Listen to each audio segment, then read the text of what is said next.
आणि आता बातमी होळीची। मंडळी, होळी, धुलीवंदन आणि रंगपंचमी निमित्त मुंबई पोलिसांनी एक कठोर नियमावली जाहीर केली आहे। ही नियमावली उद्यापासून लागू होणार असून साधारण 7 दिवस ती मुंबईत लागू राहील। मुस्लिम धर्मियांचा रमजान महिना सुरू असल्यानं त्या पार्श्वभूमीवरच ही विशेष खबरदारी घेऊन मुंबई पोलिसांनी काही महत्त्वाचे नियम बनवलेत।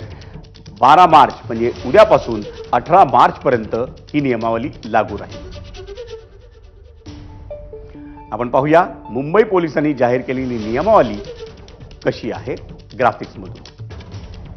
अश्लील शब्द किंवा घोषणांचे सार्वजनिक उच्चारण किंवा अश्लील गाणी गाण्यास बंदी राहील।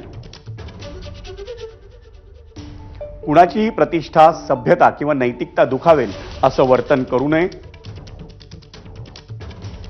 पादचाऱ्यांवर रंगीत पाणी किंवा रंग फेकणाऱ्यांवर कारवाई होणार।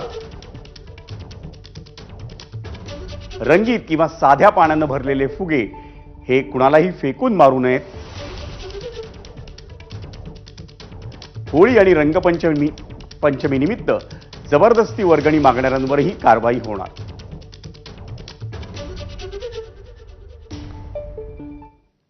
वळूयात पुढच्या बातमीकडे।